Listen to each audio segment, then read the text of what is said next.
Eta Hoffmann. La casa vacía.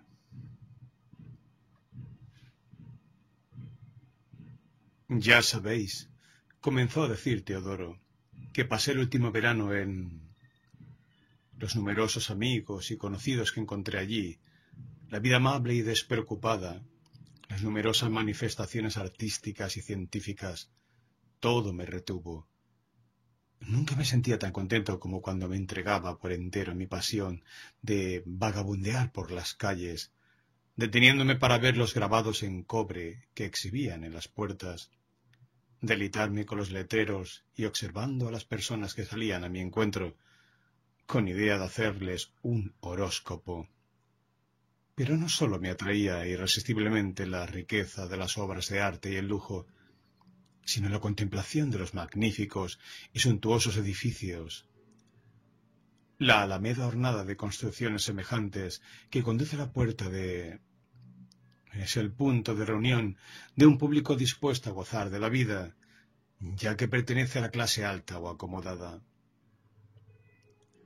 En los pisos bajos de los grandes palacios exhibíanse, la mayor parte de las veces, mercancías lujosas, mientras que en los altos habitaba gente de las clases mencionadas. Las hosterías más elegantes estaban, por lo general, en esta calle, y los representantes extranjeros vivían en ella. Así podéis suponer que allí había una animación especial y mayor movimiento que en otro lugar de la ciudad, dando la sensación de hallarse más poblada de lo que realmente estaba.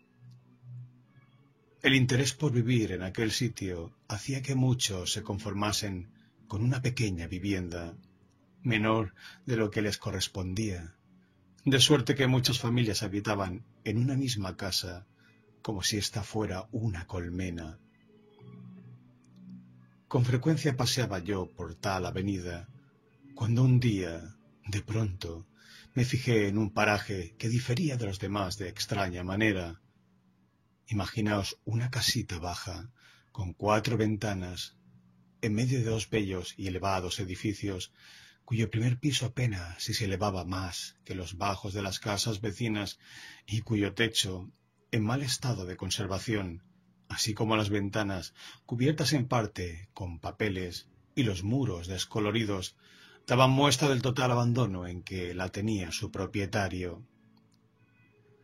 Suponed qué aspecto tendría aquella casa entre 2 mansiones suntuosas y adornadas con lujosa profusión.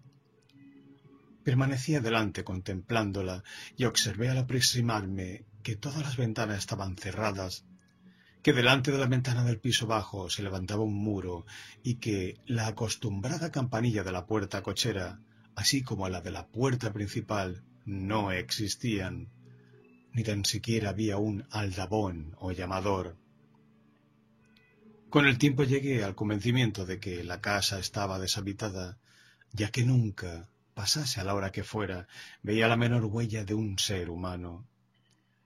Una casa deshabitada en esa parte de la ciudad era algo muy raro, aunque posiblemente tendría una explicación natural, que su dueño estuviese haciendo un largo viaje o que viviese en posesiones muy lejanas, sin atreverse a alquilar o vender este inmueble por si lo necesitaba en el caso de volver a...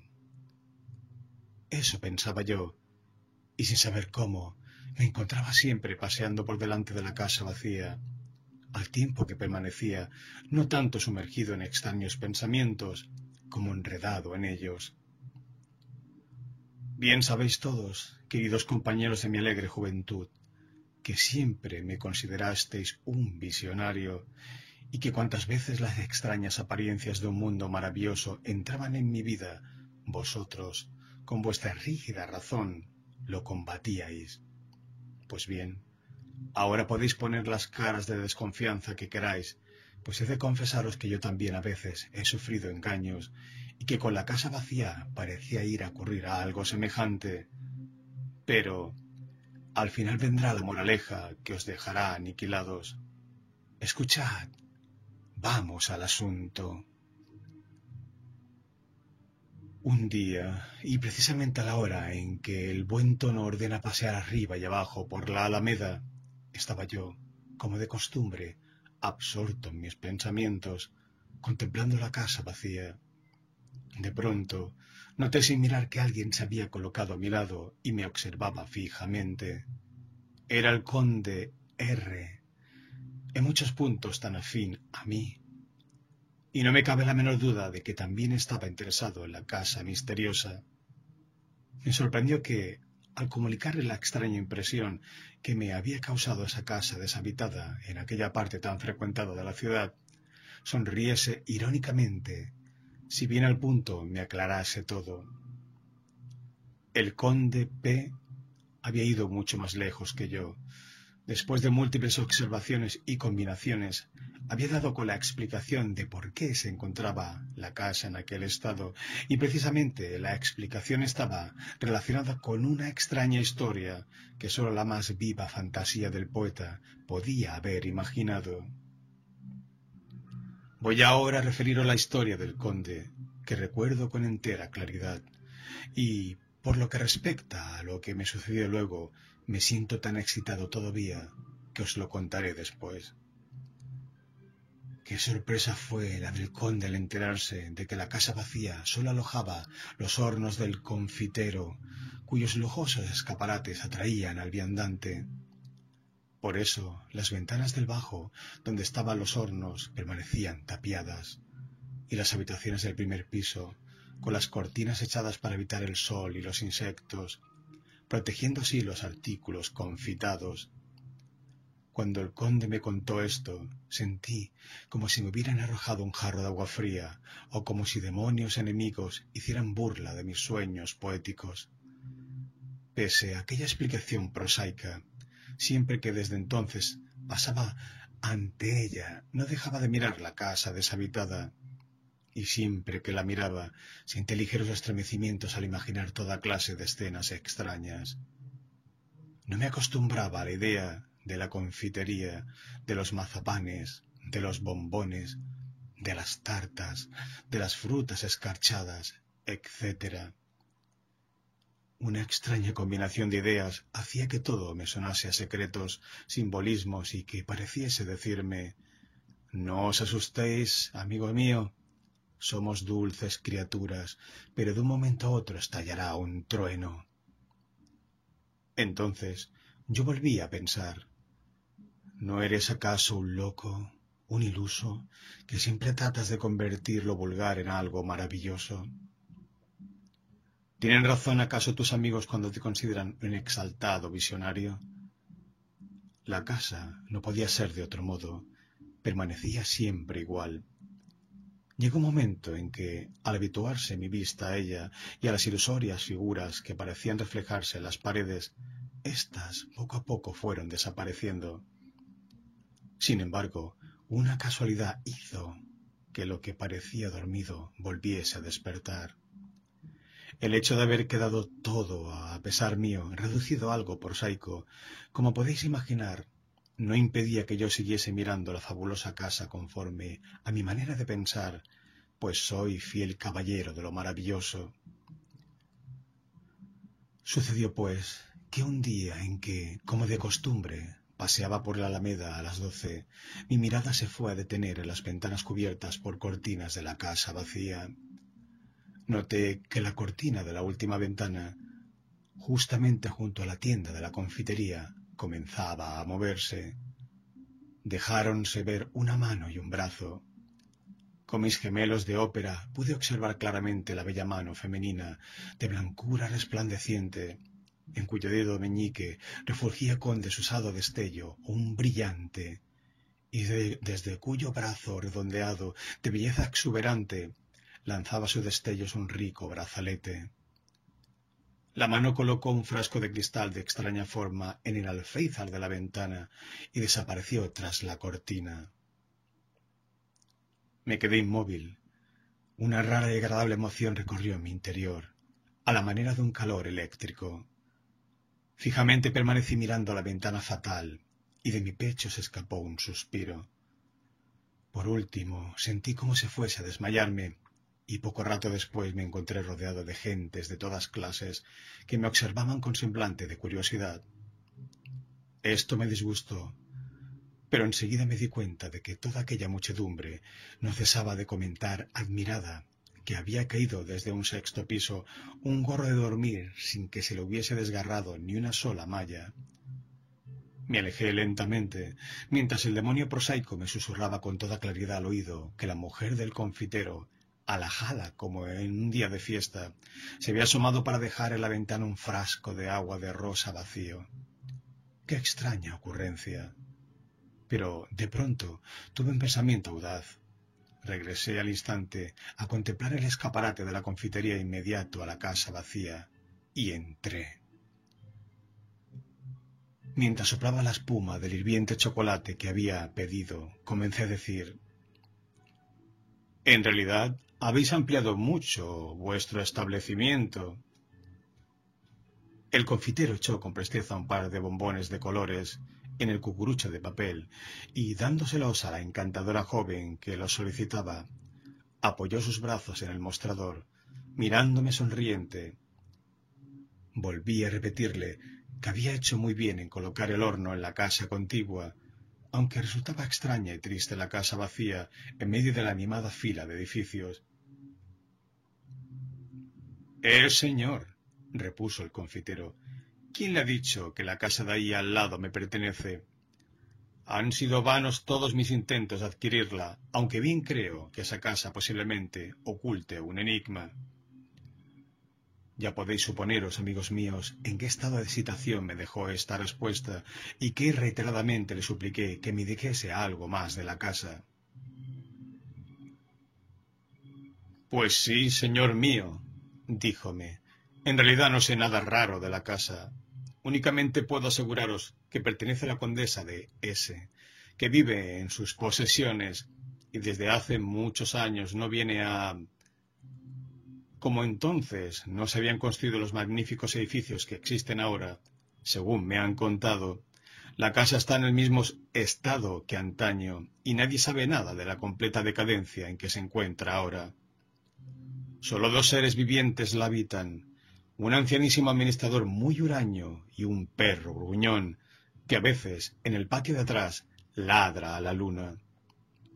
El rumor popular dice que debe de haber fantasmas en la casa vacía. Realmente mi hermano, el dueño de la tienda, y yo hemos oído varias veces en el silencio de la noche, sobre todo en Nochebuena, cuando el negocio nos hace estar al pie del mostrador, ruidos extraños que parecen venir a través de la pared desde la casa vecina. Luego comienzan a oírse unos sonidos estridentes y un rumor que nos parece horrible. Aún no hace mucho que una noche se oyeron cánticos tan raros que apenas si puedo describirlos. Parecía la voz de una mujer de edad, pero el tono era tan penetrante, las cadencias tan variadas y los gorgoritos tan agudos, que ni siquiera los he oído en Italia, en Francia o en Alemania a las muchas cantantes que he conocido. Me pareció como si cantase con palabras francesas, que sin embargo no podía distinguir bien, aunque llegó un momento en que no pude oír más aquel canto loco y fantasmal que me ponía los pelos de punta. A veces, cuando el bullicio de la calle cesaba un poco, oíamos detrás del cuarto trasero profundos suspiros y luego un reír sofocado que parecía venir del suelo. Pero, con el oído pegado a la pared, podía percibirse que era en la casa vecina donde suspiraban y reían. «Fíjese», dijo mientras me conducía a la habitación última y señalaba a través de la ventana. «Fíjese usted en aquel tubo de metal que sale del muro. A menudo humea tanto, incluso en verano, cuando nadie necesita calefacción, que mi hermano muchas veces ha regañado con el inquilino por temor a un incendio. Pero éste se disculpa, diciendo que cocina su comida.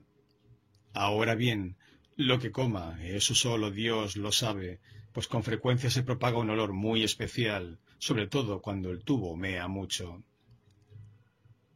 La puerta de cristal de la tienda resonó, y el confitero apresuróse, al tiempo que me lanzaba una mirada y me hacía una seña indicando a la persona que entraba, seña que comprendí perfectamente. ¿Quién podía ser aquel extraño personaje sino el administrador de la casa misteriosa? Imaginaos un hombrecillo delgado y seco, con semblante de momia, nariz aguda, labios contraídos, ojos chispeantes y verdes, de gato, sonrisa de loco, el pelo negro rizado a la antigua moda y empolvado, un tupé altísimo engomado y colgando una gran bolsa de piel llamada postillón d'amour. Usaba un viejo vestido de color café desvaído, aunque muy bien cepillado y limpio, y grandes zapatos desgastados, con hebillas. Imaginaos que esta personilla se dirigió, mejor dicho, dirigió su enorme puño, de dedos largos y robustos, hacia el escaparate, y medio sonriendo y medio contemplando los dulces, preservados por el cristal, dijo con voz gemebunda y desvaída: un par de naranjas confitadas, un par de almendrados, un par de marrón glacé. Decidme y juzgad si no había movido para pensar algo raro. El confitero sirvió todo lo que el anciano pedía. Pesadlo, pesadlo, honorable señor vecino, parecía susurrar aquel hombre extraño. Luego sacó del bolsillo, mientras gemía y suspiraba, una pequeña bolsa de cuero y buscó trabajosamente el dinero. Noté que las monedas que iba contando sobre el mostrador estaban ya en desuso. Con voz quejumbrosa murmuró: dulce, dulce, dulce debe ser todo. Por parte mía, todo dulce. Satanás unta el hocico de su novia con miel, pura miel. El confitero me miró riéndose y luego dijo al viejo: se diría que no os encontráis bien. La edad. Debe ser la edad. Las fuerzas disminuyen. Sin alterar su gesto, el viejo exclamó con voz aguda: ¿edad? ¿Edad? ¿Que disminuye las fuerzas? ¿Débil yo? ¿Lojo? ¡Ja, ja, ja! Y tras esto cerró los puños, haciendo crujir sus articulaciones, y dio tal salto en el aire, tras pisar con fuerza, que toda la tienda se estremeció y los cristales resonaron temblorosos. Pero en el mismo instante oyóse una algarabía espantosa. El viejo había pisado al perro negro, que se fue a meter entre sus piernas. «¡Maldita bestia! ¡Maldito perro del infierno!», dijo en voz baja mientras, abriendo el cucurucho, le ofrecía un almendrado grande. El perro, que se había puesto a llorar como si fuera una persona, se tranquilizó, sentóse sobre sus patas traseras y empezó a roer el almendrado como un hueso. Ambos terminaron a la vez, el perro con su almendrado y el viejo zampándose todo el cucurucho. «Buenas noches, querido vecino», dijo alargando la mano al confitero y dándole tal apretón que éste lanzó un grito de dolor. «El viejo y débil anciano os desea buenas noches, honorable señor confitero», repitió saliendo de la tienda, y tras él su perro negro, relamiendo los restos del almendrado esparcidos por su hocico. Me pareció que ni siquiera había reparado en que estaba yo allí, inmóvil y asombrado. «Ahí le tenéis», comenzó a decir el confitero. «Ahí le tenéis. Así es como obra este viejo extraño, que aparece por aquí cuando menos 2 o 3 veces por semana. Pero no hay forma de sacarle nada, solo que es el mayordomo del conde de S., que ahora administra esta casa donde vive y que espera todos los días. Y así lleva muchos años que la familia condal de S. retorne y que por ese motivo no alquila la casa.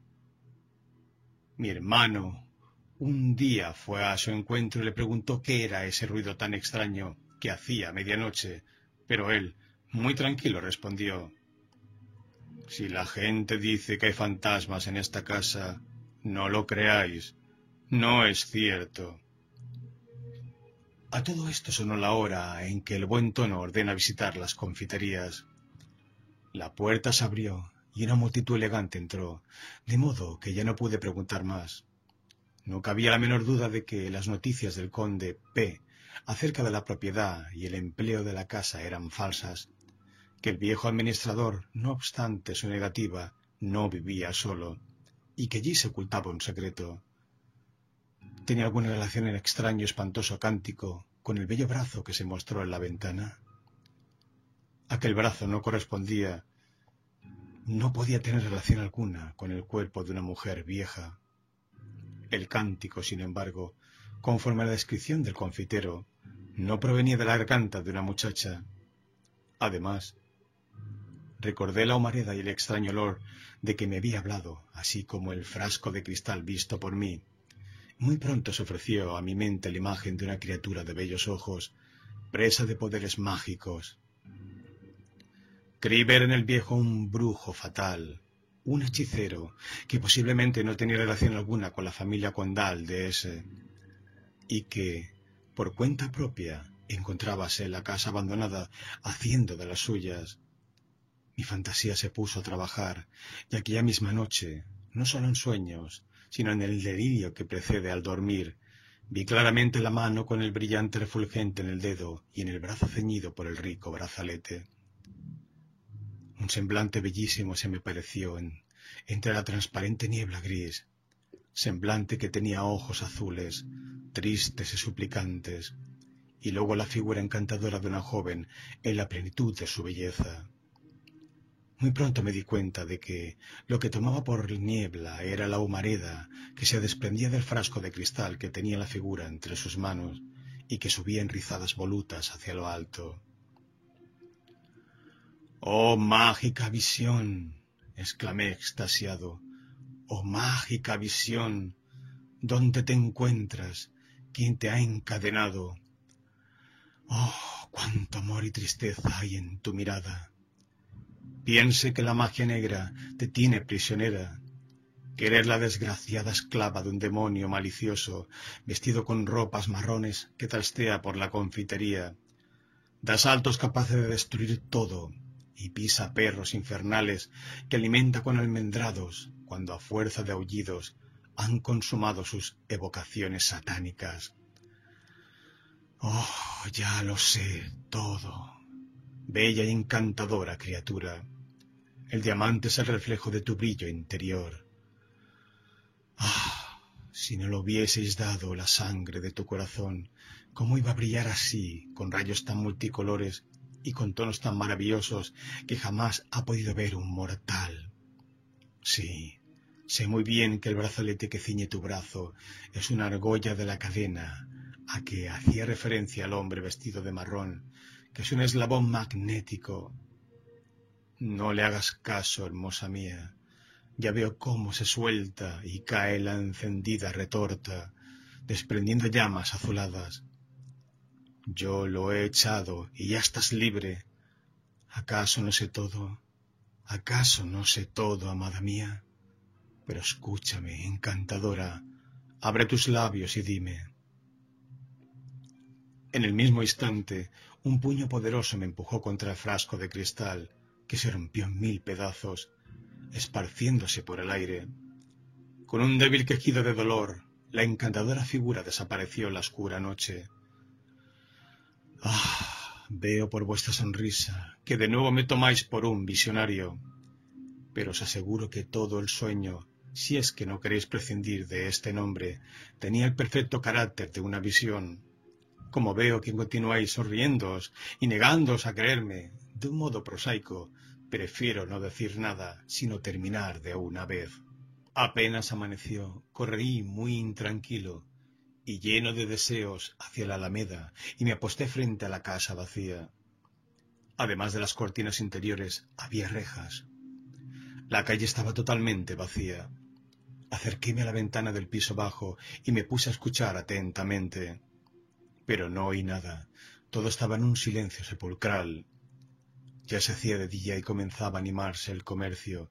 Debí irme de allí. Os cansaría si os contase cuántos días fui a la casa a momentos diversos, y todo en vano, sin poder descubrir nada.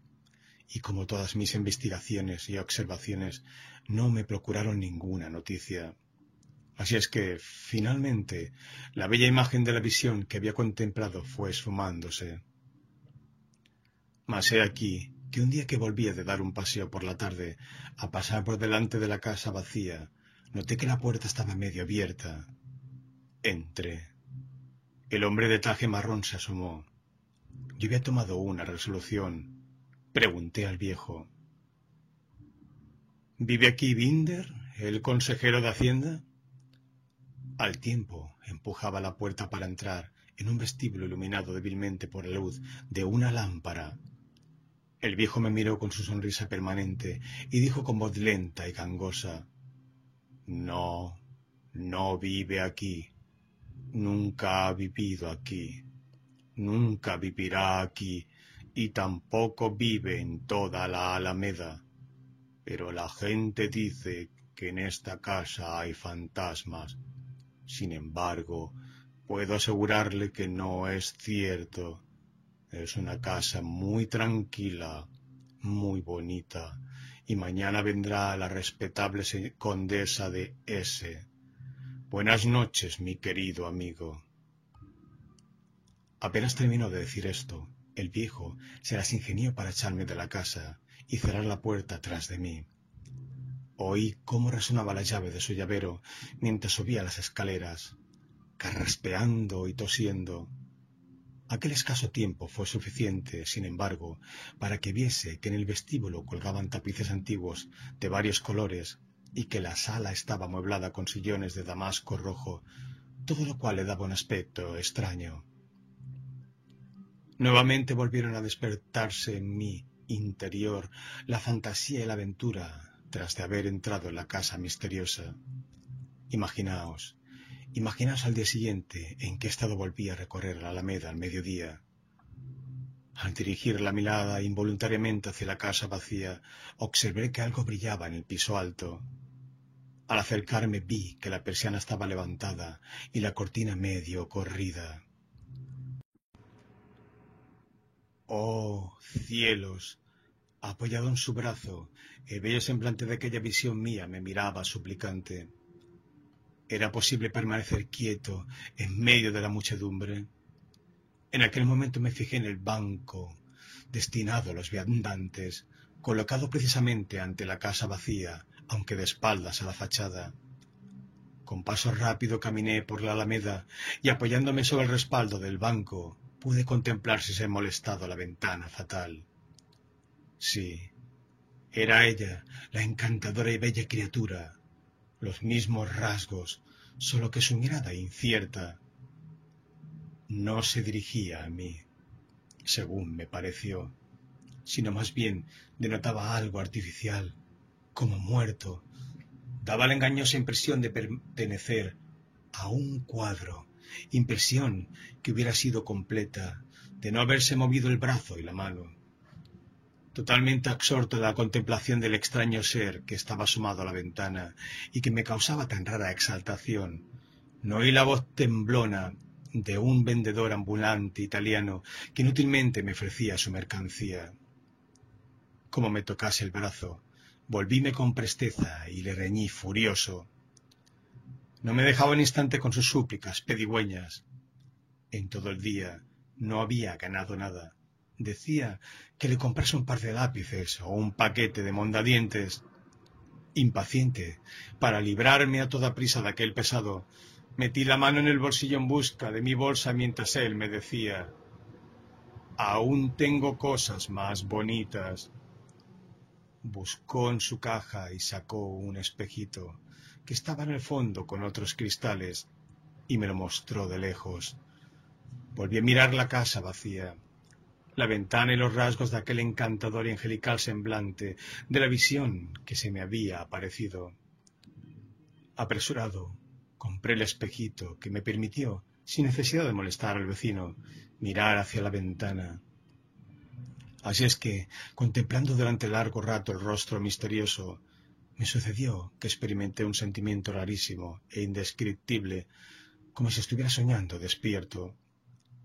Tuve la sensación de que me paralizaba, pero más bien que los movimientos del cuerpo, la mirada, que no podía apartar del espejo. Confieso con rubor que recordé aquellos cuentos infantiles que me relataba en mi tierna niñez la criada al acostarme, cuando me divertía contemplándome en el gran espejo de la habitación de mi padre. Me dijo entonces que, cuando los niños se miran mucho por la noche al espejo, ven la cara horrible de un desconocido, y esto hacía que a veces permanecían mirando fijamente. Aquello me parecía horroroso, pero aún sobrecogido por el espanto, no podía dejar de mirar a través del espejo, porque tenía una gran curiosidad de ver el semblante desconocido. Una vez parecíame ver un par de ojos brillantes, horribles, que despedían chispas desde el espejo. Me puse a gritar y caí desvanecido. En aquella ocasión se me declaró una larga enfermedad, y todavía hoy tengo la sensación de que aquellos ojos me están mirando. En una palabra, todas aquellas boberías de mi infancia pasaron por mi imaginación. Sentí que se me helaban las venas y quise apartar de mi lado el espejo, pero no pude. Los ojos celestiales de la encantadora criatura me contemplaban. Sí, su mirada penetraba directamente en mi corazón. Luego aquel espanto que me sobrecogió repentinamente cesó y dio paso a un suave dolor y a una dulce nostalgia semejante al efecto de una sacudida eléctrica. «Tenéis un espejo envidiable», dijo una voz junto a mí. Desperté como de un sueño, y cuál no sería mi desconcierto cuando encontré a mi lado unos semblantes que sonreían de modo equívoco. Varias personas habíanse sentado en el mismo banco, y era lo más probable que, por mi insistencia en mirar al espejo, y quizá por los extraños gestos que debí de hacer en el estado de exaltación en que me encontraba, diese un espectáculo muy divertido. «Tenéis un espejo envidiable», repitió la voz al ver que yo no respondía. «¿Por qué miráis con tanta fijeza?» Un hombre ya de edad, vestido muy cuidadosamente, que en el tono de su conversación y en la mirada tenía algo de bondadoso e inspiraba confianza, era quien me hablaba. No tuve reparo en decirle que precisamente en el espejo veía a una joven maravillosa que estaba asomada a la ventana de la casa vacía.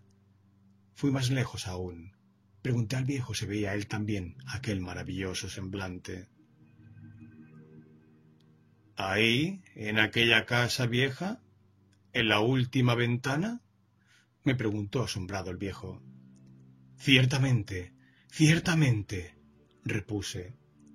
El viejo se sonrió y comenzó a decir: «Os habéis engañado de un modo extrañísimo. Doy gracias a que mis viejos ojos... Dios bendiga a mis viejos ojos. Señor mío, en efecto, sí. Yo también he visto con estos ojos bien abiertos el semblante maravilloso asomado a la ventana, aunque realmente bien creo que se trata de un retrato al óleo». Rápidamente me volví hacia la ventana. Todo había desaparecido y la persiana se había bajado.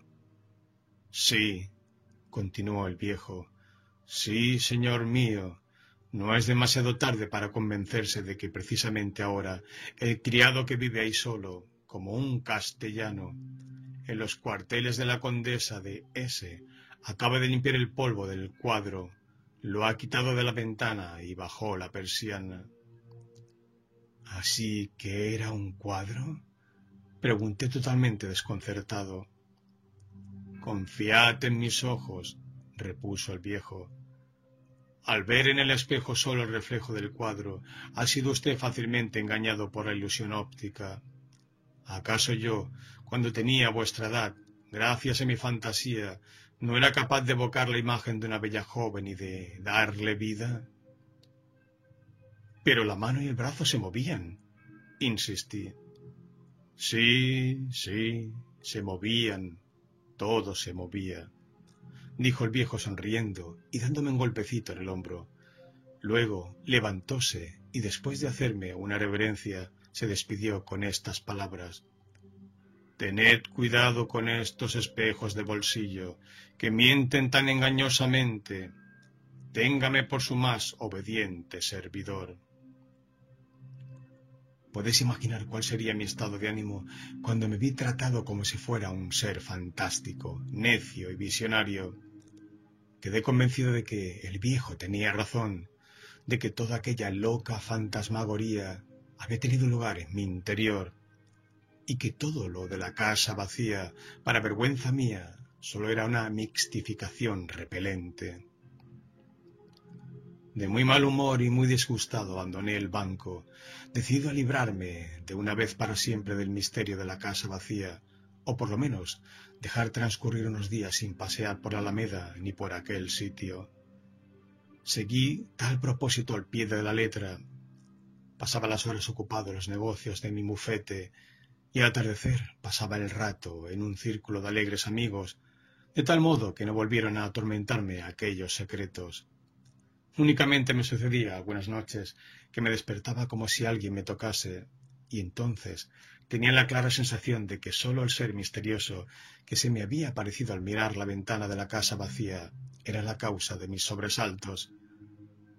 Incluso cuando estaba en mi trabajo o en animada conversación con mis amigos, me estremecía con este pensamiento, como si hubiese recibido una sacudida eléctrica. Pero esto sucedía en momentos fugaces. El pequeño espejo de bolsillo, que en otro tiempo tan mentirosamente había reflejado la imagen amable, ahora me servía para menesteres prosaicos. Acostumbraba a hacerme el nudo de la corbata ante él. Pero sucedió un día que lo encontré opaco, y echándole el aliento lo froté para darle brillo. Se me detuvo el pulso y todo mi ser se estremeció al experimentar un sentimiento de terror no exento de cierto agrado. Sí, ciertamente tengo que calificar de ese modo la sensación que me sobrecogió cuando eché el aliento al espejo, pues contemplé, en medio de una neblina azul, el bello rostro que me miraba suplicante, con una mirada que traspasaba el corazón. ¿Os reís? Sí, estáis convencidos de que soy un visionario sin remedio. Mas decid lo que queráis, pensad lo que queráis, no me importa. La maravillosa mujer me miraba, en efecto, desde el espejo, pero en cuanto cesé de echarle aliento al espejo, desapareció su rostro de él. No quiero fatigaros más, pues voy a referir todo lo que sucedió después. Solo os diré que incansablemente yo repetía la experiencia del espejo y casi siempre lograba evocar la imagen, aunque algunas veces mis esfuerzos resultaban infructuosos. Entonces corría como loco hacia la casa vacía y me ponía a contemplar la ventana. Pero ningún ser humano se asomaba. Vivía solo pensando en ella. Todo lo demás me parecía muerto, sin interés. Abandoné mis amigos, mis estudios. En estas circunstancias muchas veces sentía un dolor suave y una nostalgia como soñadora. Parecía a veces como si la imagen perdiese fuerza y consistencia, aunque en otras ocasiones se agudizaba de tal modo que recuerdo algunos momentos con verdadero espanto. Encontrábame en un estado de ánimo tal que hubiera estado a punto de ser mi perdición. Pero aunque riáis y os burláis de mí, escuchad lo que voy a contaros.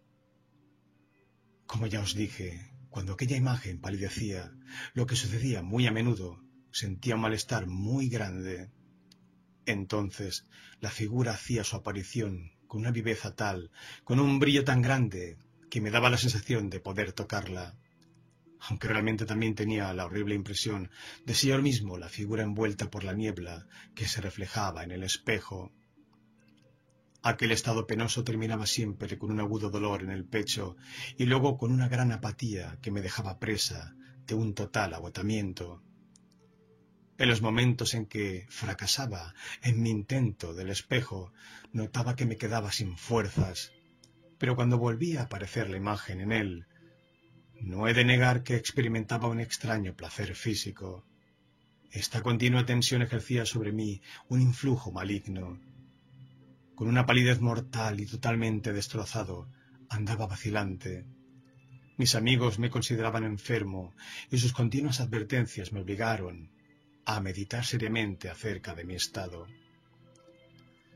Fuera intencionadamente o de forma casual, unos amigos que estudiaban medicina, en una visita que me hicieron, dejaron allí un libro de Rey sobre las enfermedades mentales. Comencé a leerlo. La obra me atrajo irresistiblemente, pero ¿cuál no sería mi asombro al ver que todo lo que se decía en torno a la locura obsesiva lo experimentaba yo? El profundo espanto que sentí al imaginarme cercano al manicomio me hizo reflexionar y tomé una decisión que ejecuté al momento. Guardé mi espejo de bolsillo y me dirigí rápidamente al doctor K., famoso por su tratamiento y curaciones de dementes, debidas al profundo conocimiento que tenía del principio psíquico, que a menudo es causa de enfermedades corporales, pero mediante el cual también pueden curarse. Le referí todo, no oculté ni el menor detalle, y juré que haría cuanto pudiera para salvarme del monstruoso destino en que me veía una amenaza. Escuchóme atentamente, y luego noté cómo en su mirada se reflejaba un gran asombro. «Aún no está el peligro cerca», me dijo. «No está tan cerca como creéis, y os afirmo con toda certeza que puedo alejarlo.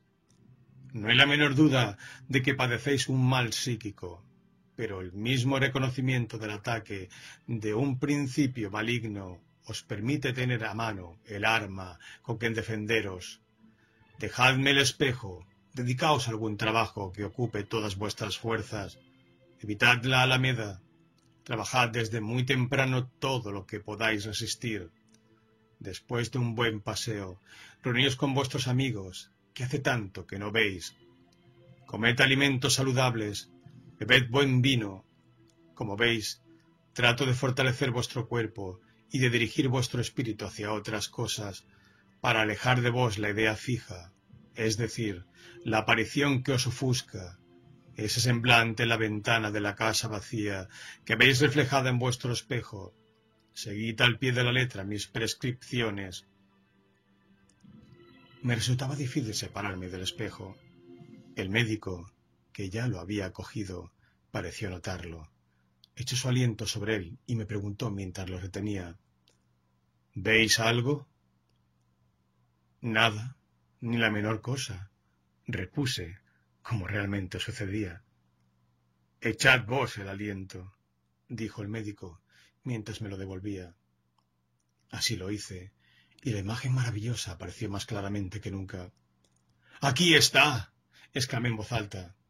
El médico miró y dijo: «No veo absolutamente nada, pero no he de ocultaros que, en el mismo instante en que miré en vuestro espejo, sentí un estremecimiento siniestro que se me pasó enseguida. Bien sabéis que soy muy sincero y por eso merezco vuestra confianza. Repetid la prueba». Así lo hice. El médico me rodeó con sus brazos. Sentí su mano en mi nuca. La imagen volvió. El médico, que miraba conmigo en el espejo, palideció. Luego, quitándome el espejo de la mano, miró de nuevo, lo guardó en su pupitre y volvióse hacia mí, mientras se secaba el sudor de la frente. «Seguid mi prescripción», comenzó a decir. «Seguid punto por punto mi prescripción. Tengo que reconocer que aquellos momentos en que vuestro yo interior siente un dolor físico me resultan muy misteriosos, aunque espero poder deciros pronto algo acerca de este asunto».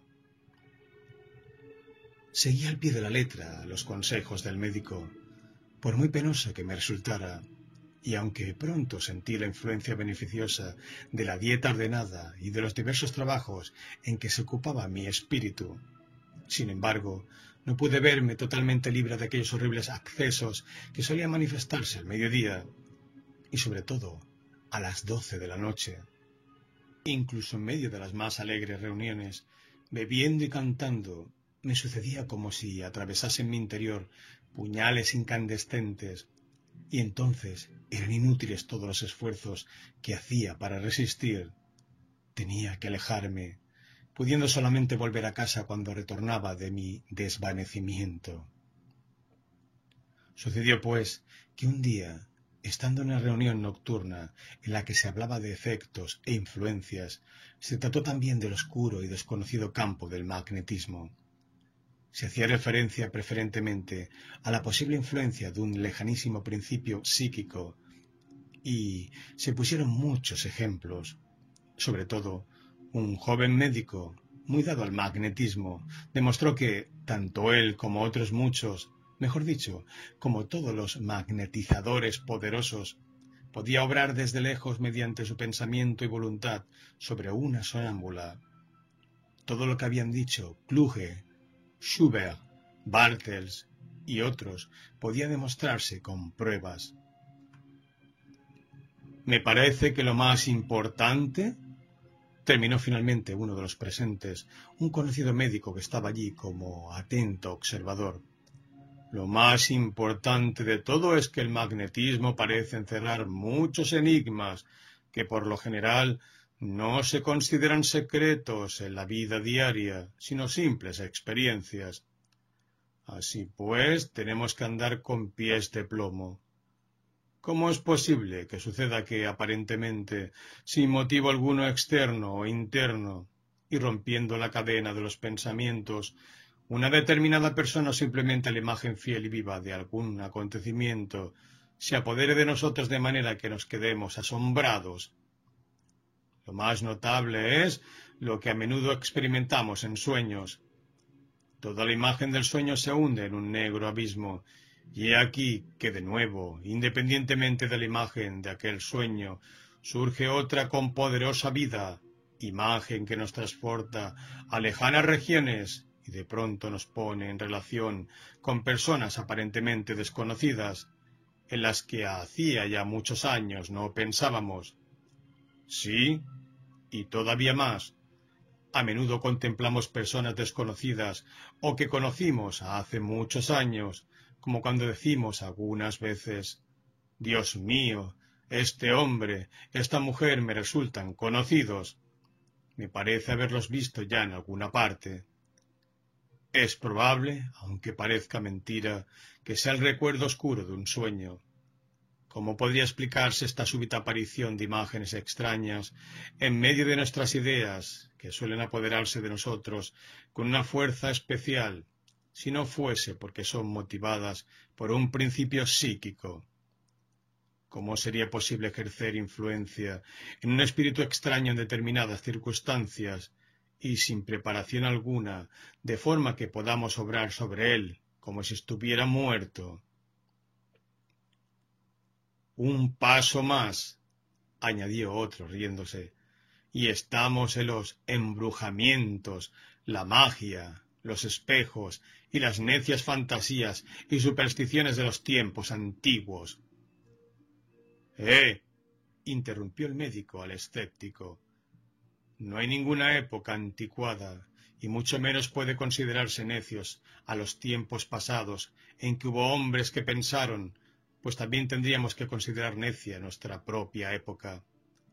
Hay algo, por mucho que nos esforcemos en negarlo, y que más de una vez se ha demostrado, y es que en el oscuro y misterioso reino, que es la patria de nuestro espíritu, arde una lamparita, perceptible por nuestra mirada, ya que la naturaleza no ha podido negarnos el talento y la inclinación de los topos, pues, ciegos como somos, buscamos orientarnos a través de caminos de tinieblas, y así como los ciegos de la tierra reconocen la proximidad del bosque por el rumor de las hojas de los árboles, por el murmullo y el sonido de las aguas, y se cobijan en sus sombras refrescantes, y el arroyo les calma su sed, de forma que su anhelo alcanza la meta deseada.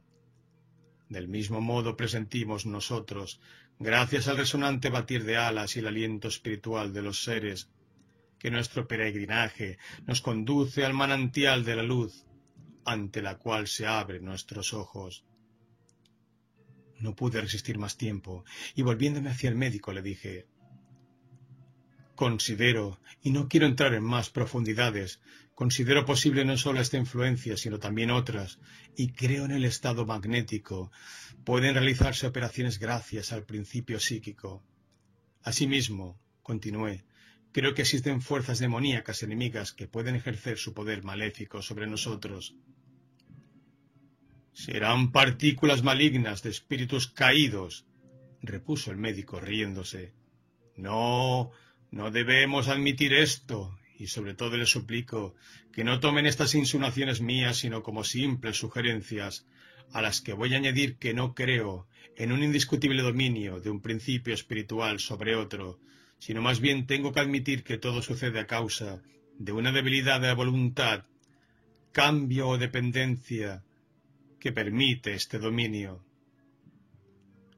En fin, comenzó a decir un hombre de edad que había permanecido callado, aunque escuchando muy atentamente.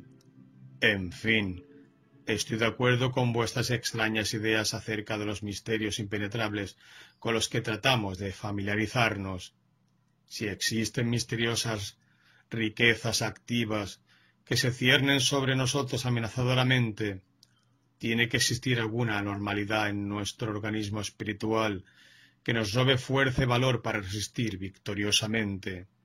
En una palabra, sólo la enfermedad del espíritu, los pecados, nos hacen siervos del principio demoníaco. Es digno de notarse, prosiguió, que ya desde los tiempos más remotos, las fuerzas demoníacas sólo actuaban sobre los hombres que sufrían grave trastorno espiritual. Me refiero sobre todo a encantos o hechicerías amorosas de que están llenas todas las crónicas. En los más disparatados procesos brujeriles aparecen siempre, e incluso en los códigos de algunas naciones muy civilizadas, se habla de filtros amorosos, destinados a obrar psíquicamente, que no sólo despiertan el deseo amoroso, sino que irresistiblemente obran sobre una determinada persona. Ya que la conversación trata de estas cosas, recordaré un suceso trágico que sucedió en mi propia casa hace poco tiempo. Cuando Bonaparte invadió nuestro país con sus tropas, un coronel de la Guardia Noble italiana alojóse en mi casa. Era uno de los pocos oficiales de la llamada Grande Armée, que se había distinguido por su conducta digna y correcta. De semblante pálido, sus ojos hundidos daban señal de estar enfermo o presa de una profunda preocupación. Pocos días después de su llegada, estando conmigo, sucedió algo que manifestó la especie de enfermedad de que se había atacado. Encontrábame yo precisamente en su habitación cuando, de pronto, comenzó a suspirar y se llevó una mano al pecho, o mejor dicho, a la altura del estómago, como si sintiese dolores mortales. Llegó un momento en que no pudo hablar, viéndose obligado a tumbarse en el sofá. Luego, de pronto, perdió la visión y quedóse rígido, sin conocimiento, como un palo. Pero después se incorporó como si despertase de un sueño, aunque era tal su cansancio que durante mucho tiempo no pudo moverse. Mi médico, a quien yo envié después de haber probado diversos métodos, comenzó a tratarle magnéticamente, y esto pareció ejercer algún efecto. Pero, en cuanto dejaba de magnetizarle, el enfermo experimentaba un sentimiento insoportable de malestar. Como el médico se había ganado la confianza del coronel, confesóle éste que en aquellos momentos veía la imagen de una joven que había conocido en Pisa. Tenía entonces la sensación de que su mirada ardiente penetraba en su interior, y era cuando experimentaba aquellos dolores insoportables hasta que caía inconsciente. Aquel estado le causaba tal dolor de cabeza y una tensión tal como si hubiera vivido un éxtasis amoroso. Nada dijo de cuáles fueran las relaciones que hubiera tenido con aquella mujer. Las tropas estaban a punto de emprender la marcha. El coche del coronel hallábase a la puerta. Este estaba desayunando, y he aquí que, en el mismo momento de llevarse a los labios un vaso de vino de madera, se desplomó, cayendo al suelo, al tiempo que profería un grito. Estaba muerto. Los médicos diagnosticaron un ataque nervioso fulminante. Unas semanas después me entregaron una carta dirigida al coronel. Yo no tenía intención de abrirla, pues pensaba dársela a algún amigo de sus familiares, al tiempo de comunicarle la noticia de su repentina muerte. La carta provenía de Pisa y supe que contenía las siguientes palabras: «Infeliz, hoy, día 7, a las 12 del mediodía, falleció Antonia, abrazando amorosamente tu imagen traicionera». Miré el calendario, en el que había señalado el día de la muerte del coronel, y vi que el fallecimiento de Antonia había sido a la misma hora que el suyo. No quise escuchar el resto de la historia que refería a aquel hombre, pues invadióme de tal terror al reconocer mi propio estado en el del coronel italiano, que salía apresurado, rabiando de dolor, poseído por el loco anhelo de ver la imagen desconocida. Corrí hacia la casa fatal. Desde lejos me pareció ver brillar luces a través de las persianas bajadas, pero a medida que me fui aproximando se desvaneció el brillo. Furioso, ebrio de amor, me lancé hacia la puerta, que cedió a mi empuje. Encontréme en un vestíbulo débilmente iluminado. El corazón me saltaba del pecho. Tal era la angustia y la impaciencia que sentía. Oyóse un cántico caudaloso que parecía provenir de una garganta femenina cuyo tono agudo resonaba en toda la casa. En fin, no sé cómo sucedió que me encontré de pronto en una gran sala iluminada con muchas velas, amueblada a la manera antigua, con muebles dorados y muchos exóticos jarrones japoneses. Una nube de humo se elevaba como una neblina azul. Bienvenido seas bienvenido, dulce desposado. Ha llegado la hora de la boda. Se oyó gritar a una voz de mujer. Como todavía no sé cómo hice mi aparición en la sala, tampoco puedo decir de qué modo apareció de improviso, resplandeciente, a través de la niebla, una bella figura juvenil, ataviada con ricos vestidos, que se dirigió hacia mí con los brazos abiertos mientras repetía: «Bienvenido seáis, dulce desposado», al mismo tiempo que un semblante horriblemente deformado por la edad y la locura me miraba con fijeza a los ojos. Mi espanto fue tan grande que vacilé, como si estuviera fascinado por la mirada penetrante y vivaz de una serpiente de cascabel. No podía apartar los ojos de aquella vieja horrible, ni tampoco podía dar un paso. Acercóse a mí, y entonces tuve la sensación de que su espantoso rostro era sólo la máscara recubierta de un tenue velo, que mostró con apariencia más bella a través del espejo. Sentía ya el contacto de las manos de aquella mujer cuando, dando un agudo chillido, se tiró al suelo. Oyóse entonces una voz detrás de mí que decía: «Vaya, vaya, otra vez el diablo está de broma con vuestra excelencia. A la cama, si no habrá palos muy fuertes». Volvíme rápidamente y vi al administrador en camisa, agitando un látigo sobre su cabeza. Trataba de descargar sus golpes sobre la vieja, que se revolcaba en el suelo dando alaridos. Le agarré el brazo y, tratando de evitarme, exclamó: «Truenos y centellas, señor mío.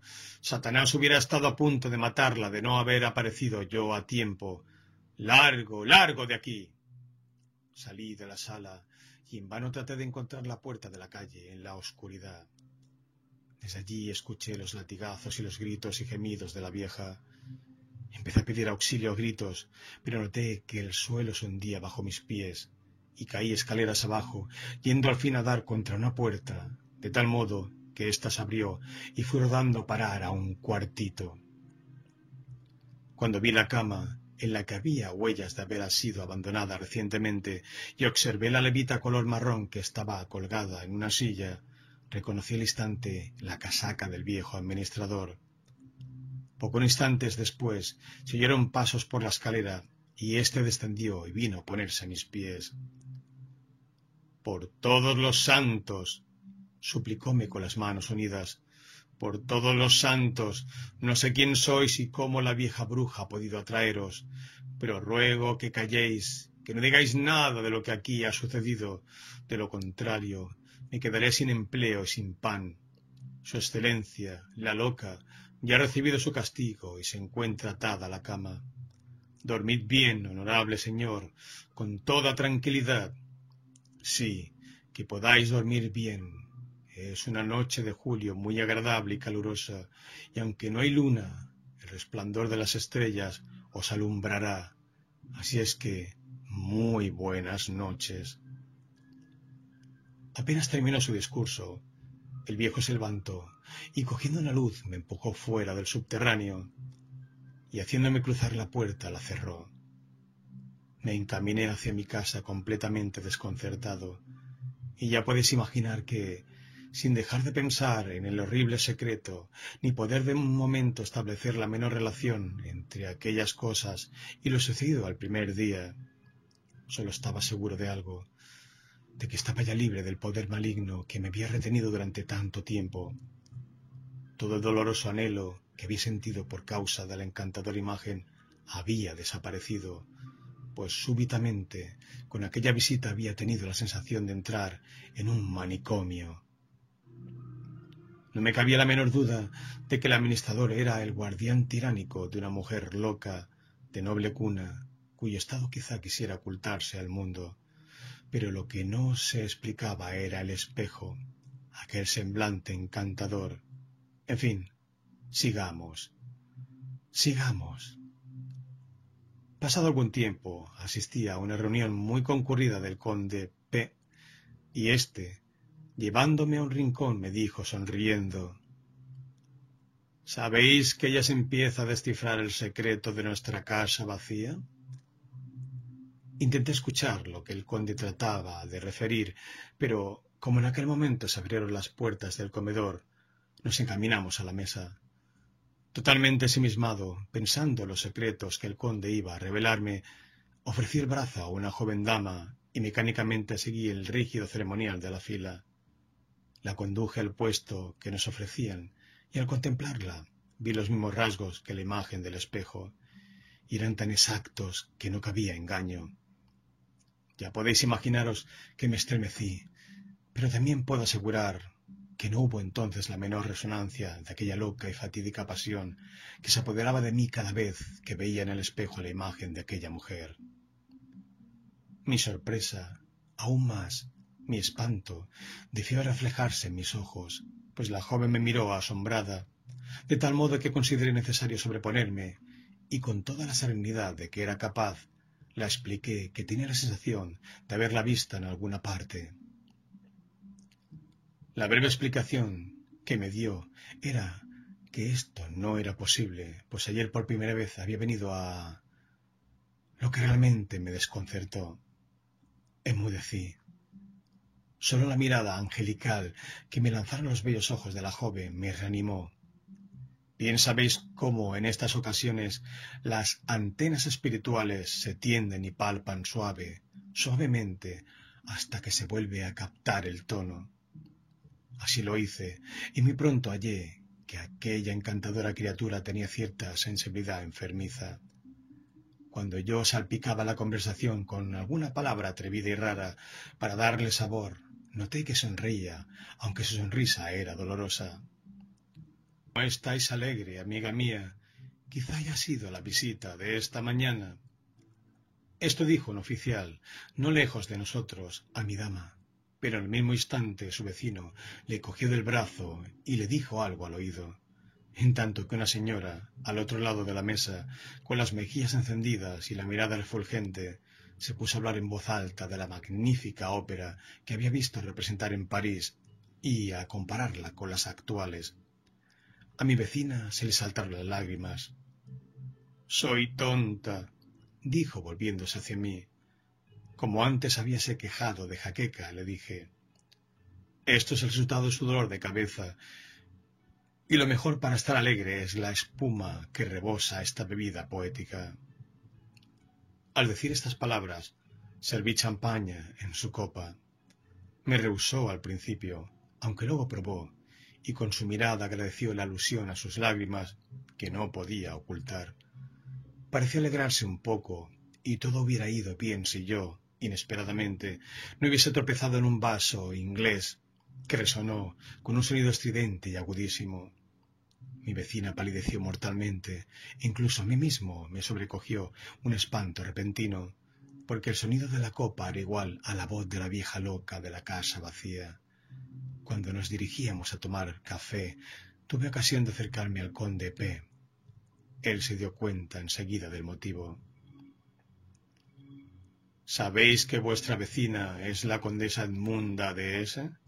¿Sabéis que la hermana de su madre está encerrada en la casa vacía desde hace varios años como loca e incurable?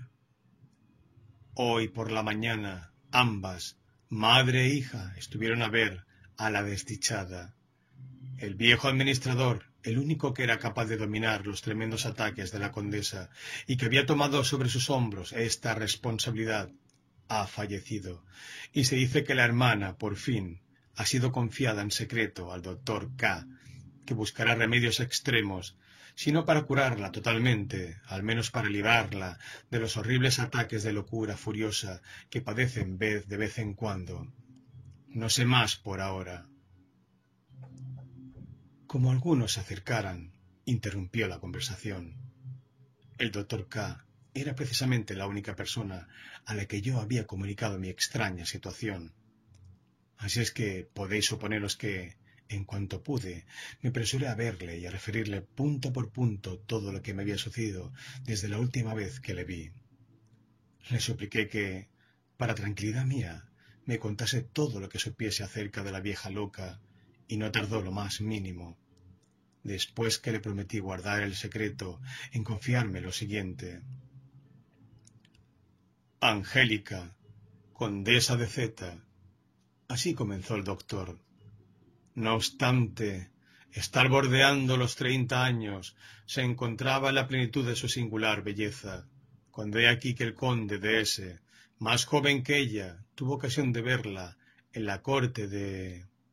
y quedó prendado de sus encantos, pretendióla, al punto incluso, como la condesa aquel verano regresase a las posesiones de su padre, él la siguió con el fin de comunicarle al viejo marqués sus deseos, al parecer no sin esperanzas, según se deducía de la conducta de Angélica. Pero apenas el conde S. llegó y vio a Gabriela, la hermana pequeña de Angélica, fue como si lo hubieran hechizado. Angélica perecía marchita al lado de Gabriela, cuya belleza y bondad atrajeron irresistiblemente al conde S., de tal modo que, sin consideración a Angélica, pidió la mano de Gabriela, a lo que muy gustosamente accedió el viejo conde Z., ya que Gabriela también demostraba inclinación decidida por aquel. Angélica no exteriorizó el menor disgusto por la infidelidad del enamorado. Creerá que me ha dejado. ¡Qué loco! No se ha dado cuenta de que no era yo su juguete, sino él el mío, y que acabo ahora de tirarlo.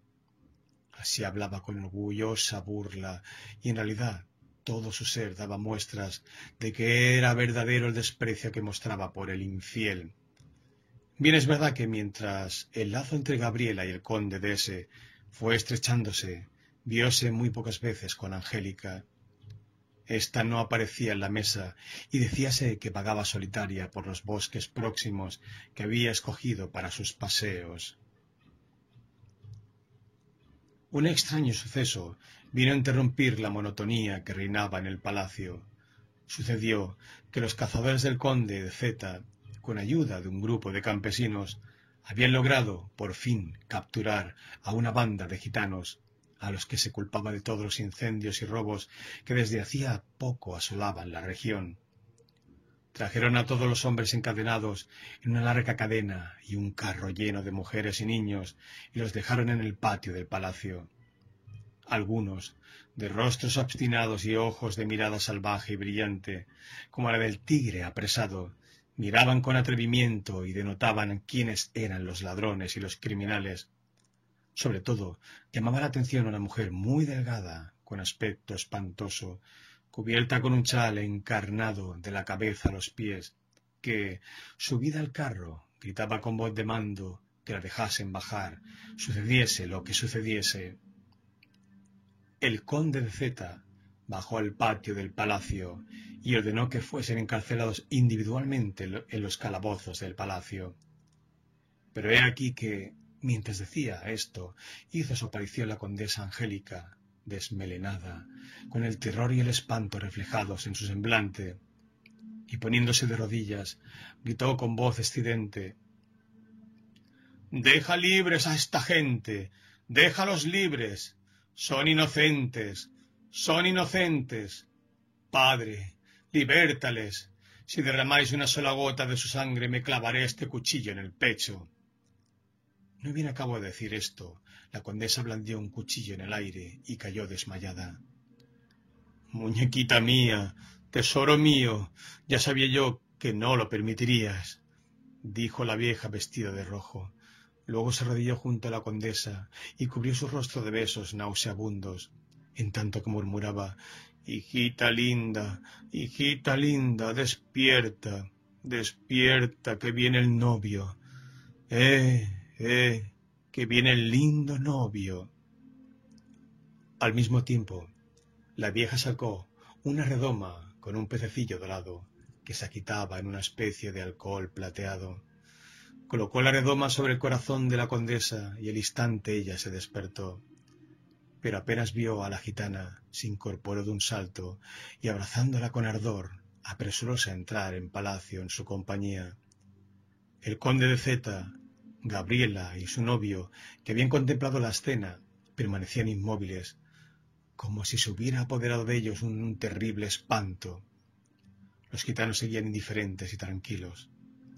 Fueron soltados de la cadena y vueltos a encadenar individualmente para ser encerrados en los calabozos del palacio. A la mañana siguiente, el conde de Zeta reunió al pueblo. Trájose a su presencia a los gitanos y declaró que era inocente de todos los robos que habían acaecido en la comarca, de modo que, después de quitarle las cadenas, con asombro de todos, bien provistos de pases, fueron dejados en completa libertad. Se echó de menos a la mujer de rojo. Algunos decían que era la reina de los gitanos, que se distinguía de los demás por la cadena de oro que le colgaba del cuello, y que el plumero rojo que llevaba en su chambergo español había estado por la noche en la habitación del conde. Poco tiempo después quedó aclarado que los gitanos no habían tenido la menor participación en los robos y los crímenes de la comarca.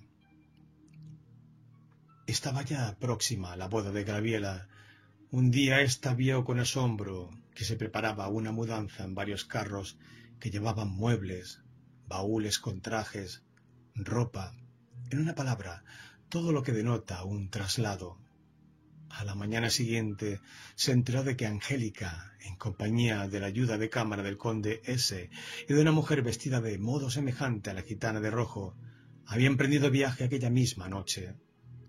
El conde Z descifró el enigma, aclarando que, por determinados motivos, veíase obligado a ceder a los deseos absurdos de Angélica, y no solamente le regalaba la casa amueblada en la Alameda sino que le permitía que llevase allí una vida independiente. Incluso veíase obligado a admitir que nadie de la familia, ni siquiera él mismo, podría entrar en la casa sin un permiso especial. El conde de S. añadió que, por deseo insistente de Angélica, debía cederle su ayuda de cámara, que había emprendido el viaje a... Tuvo lugar la boda. El conde de S. fue con su esposa y así pasó un año gozando de una alegría no turbada. Pero poco después comenzó a sentir una extraña enfermedad. Sucedía que un oculto dolor le robaba las fuerzas vitales y el goce de la vida, y eran vanas los esfuerzos de su esposa para descubrir el secreto que parecía destrozarle. Como, finalmente, los frecuentes desvanecimientos hicieran que su estado cada vez fuese más peligroso, cedió a los consejos de los médicos y encaminóse a Pisa. Gabriela no pudo acompañarle, ya que esperaba dar a luz en las próximas semanas. A partir de aquí, prosiguió el médico, lo que sucedió a la condesa Gabriela es tan extraño que basta con que escuchéis lo que viene a continuación. En una palabra, su hija desapareció de la cuna de forma inexplicable, y fueron inútiles todas sus pesquisas. Su desconsuelo convirtióse en desesperación, ya que al mismo tiempo el conde de Zeta le comunicó la horrible noticia de que su yerno, al que quería camino de Pisa, había sido encontrado muerto de un ataque fulminante precisamente en casa de Angélica, que Angélica se había vuelto loca, todo lo cual le resultaba insoportable al conde de Z. En cuanto Gabriela de S. se recuperó un poco, se apresuró a dirigirse a las posesiones de su padre. Después de pasar una noche entera insomne, contemplando la imagen del esposo y de la niña perdidos, creyó oír un ligero rumor en la puerta de su alcoba. Encendió el cirio del candelabro que le servía durante la noche y salió. Y santo Dios, acurrucada en el suelo, envuelta a su chal rojo, permanecía la gitana, mirándola con ojos fijos e inmóviles, y en sus brazos tenía una criatura que lloraba tan angustiosamente que la condesa le dio un vuelco el corazón. Era su hija, la hija perdida. Arrancó a la niña de los brazos de la gitana, y apenas lo había hecho cuando ésta cayó, retorciéndose, y quedó como una muñeca inanimada. A los gritos de espanto de la condesa, todos despertaron y acudieron presurosos, encontrando muerta a la gitana, que por medio ninguno pudo ser reanimada, y el conde hizo que la enterrasen. No pudo hacer otra cosa sino apresurarse a ir hacia la enloquecida Angélica, donde quizá pudieran descubrir el secreto de la niña, pero encontró que todo había cambiado. La furia salvaje de Angélica había alejado a todas las criadas. Solo la ayuda de cámara permanecía con ella. Luego, Angélica volvió a tranquilizarse y a recobrar la razón. Pero, cuando el conde le refirió la historia de la niña de Gabriela, juntando las manos, dijo riéndose a carcajadas: ¿Ya ha venido la muñequita? ¿Ya ha venido? ¿Enterrada? ¿Enterrada? Jesús, qué elegante está el faisán dorado. ¿No sabéis nada del león verde con los ojos azules? Con gran espanto dióse cuenta el conde del retorno de la locura, mientras súbitamente el semblante de ella parecía adquirir los rasgos de la gitana. Decidió entonces llevársela a sus posesiones, aun cuando la ayuda de cámara aconsejara lo contrario. En el mismo instante de empezar los preparativos para partir, se apoderó de nuevo de Angélica el ataque de rabia y de furor. En una pausa de lucidez, suplicó a su padre con ardientes lágrimas que la dejase morir en la casa, y éste, conmovido, accedió, aunque consideró que la confesión que se escapó de sus labios era sólo una prueba más de la locura que sufría. Angélica confesó que el conde S. había vuelto a sus brazos y que la niña que la gitana había llevado a casa del conde de Z era el fruto de esa unión. En la ciudad, todos creyeron que el conde de Z había llevado al infeliz a sus posesiones, aunque en realidad permanecía oculta en la casa vacía, al cuidado de la ayuda de cámara. El conde Z murió poco tiempo después, y la condesa Gabriela de S. vino con Edmunda para arreglar los papeles familiares. No renunció entonces a ver a su infeliz hermana. En esta visita debió de haber sucedido algo raro, aunque la condesa no me confió nada. Solo habló, en general, de que se habían visto obligadas a librar a la infeliz loca de la tiranía del viejo ayuda de cámara. Ya en una ocasión éste trató de dominar los ataques de locura, castigándola cruelmente, pero se dejó embaucar al oír las alusiones de Angélica, que decía saber hacer oro, y junto con ella había emprendido toda clase de extrañas operaciones, al tiempo que le proporcionaba todo lo necesario para esta transformación. ¿Sería superfluo?, me dijo el médico, poniendo así fin a su relato. ¿Sería superfluo que os dijese precisamente a vos que os fijasteis bien en la rara relación que tienen todas estas extrañas cosas? Estoy convencido de que sois quien desencadenó la catástrofe que debía ocasionar la inmediata curación o la muerte de la vieja. Por lo demás, no quiero ocultar que me he asustado no poco cuando entré en relación magnética con usted, lo cual ocurrió al mirar en el espejo. Solo usted y yo sabemos que contemplamos la imagen de Edmunda. como el médico creyó oportuno no añadir ningún comentario más, yo también considero innecesario extenderme sobre el asunto y, sobre todo, acerca de las relaciones posibles entre Angélica, Edmunda, yo y el viejo ayuda de cámara, y no traté de averiguar nada tampoco sobre las místicas y recíprocas relaciones que desempeñaron su papel demoníaco. Únicamente añadiré que la impresión siniestra que estos sucesos me produjeron fueron causa de que tuviera que irme de la ciudad y, aunque pasado algún tiempo olvidé todo, creo que en el mismo instante en que falleció la vieja loca experimenté un sentimiento de bienestar. Así terminó Teodoro su relato. Mucho hablaron sus amigos de aquella aventura y todos estuvieron de acuerdo en que en ella se unía lo raro con lo maravilloso en extraña mezcla.